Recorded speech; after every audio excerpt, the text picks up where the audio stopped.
శ్రీ సీతారామాభ్యాం నమః. శ్రీ గురుభ్యో నమః. శ్రీమద్ వాల్మీకి రామాయణము బాలకాండము 22వ సర్గము. రామలక్ష్మణులు విశ్వామిత్రుని వెంట నడుచుట, ఆయన నుండి బల అతిబల విద్యలను గ్రహించుట. వశిష్ఠుని హితవచనములకు దశరథుని ముఖం వికసించింది. తరువాత అతడు తన కుమారులైన రామలక్ష్మణులను పిలిపించాడు. తల్లి కౌసల్యయు తండ్రి దశరథుడును శ్రీరాముని ఆశీర్వదించారు. పురోహితుడైన వశిష్ఠుడు వేదోక్తముగా మంగళాశీస్సులను పలికాడు. దశరథ మహారాజు తన ముద్దు బిడ్డడైన రాముని మూర్ధమును ఆఘ్రాణించి ప్రసన్నమైన మనస్సుతో అతనిని విశ్వామిత్రునకు అప్పగించాడు.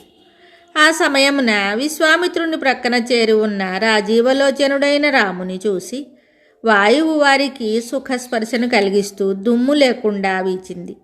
మహాత్ముడైన శ్రీరాముడు విశ్వామిత్రునితో కూడి వెళుతూ ఉండగా చక్కగా పూలవాన కురిసింది.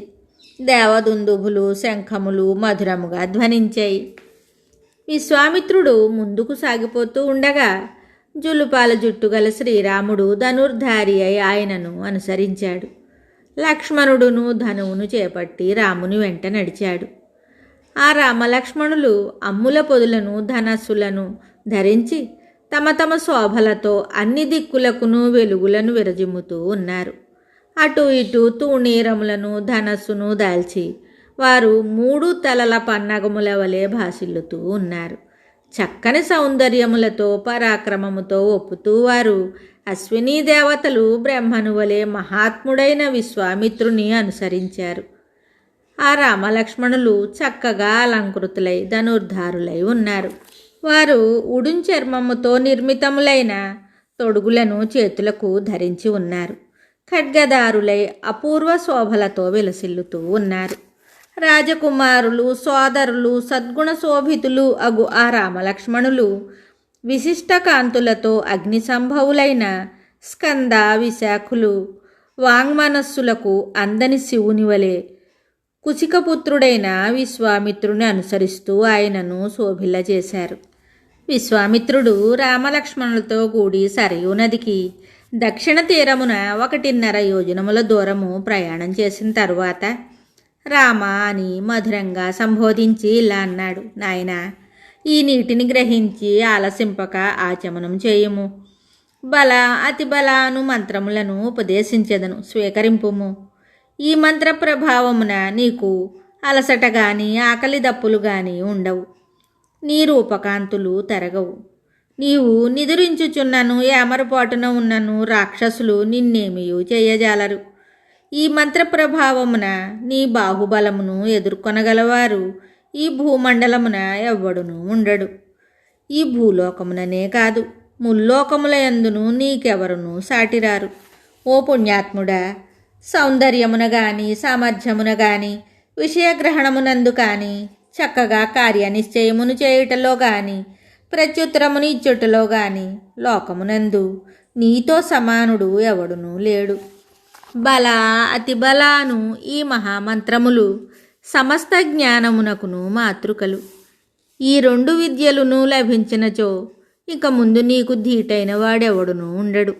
ఓ పురుషోత్తమ, రఘురామ, మార్గమునందు బల అతి బలాను మంత్రములను జపిస్తూ పయనించినచో నీకు ఆకలి దప్పుల బాధలుండవు. లోక కళ్యాణమునకై ఈ విద్యలను స్వీకరింపుము. ఈ 2 విద్యలను అభ్యసించినచో నీకు సాటిలేని యశస్సు అబ్బును. ప్రభావాన్వితములైన ఈ 2 విద్యలను బ్రహ్మదేవుని నుండి ఆవిర్భవించినవి. ధార్మికుడవైన ఓ కాకుస్తా, ఈ విద్యలను పొందుటకు నీవే అర్హుడవు. పూర్వోక్తములైన ఉత్తమ గుణములన్నీను నీలో సమృద్ధిగా ఉన్నాయి. ఇందు సందేహము లేదు.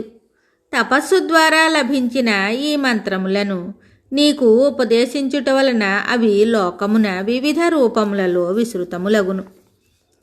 అంతట శ్రీరాముడు ప్రసన్నవదనుడై ఆచమించి శుచి అయి భగవద్ధ్యానపరాయణుడైన విశ్వామిత్రుని నుండి బల అతి బలాను విద్యలను గ్రహించెను.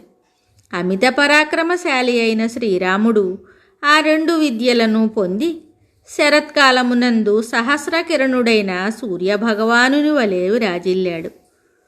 రాముడు గురువైన విశ్వామిత్రునకు పాదములొత్తుట మొదలగు సేవలను చేశాడు. తరువాత ఆ ముగ్గురును సరయూ నదీ తీరమునందే ఆ రాత్రి గడిపారు. దశరథ మహారాజు కుమారులైన ఆ రామలక్ష్మణులు తమకు అలవాటు లేని గడ్డి శయ్యపై కలిసి పడుకున్నారు. అయినను విశ్వామిత్రుని మధురమైన లాలింపు మాటలతో వారికి ఆ రాత్రి హాయిగా నిద్రపట్టింది.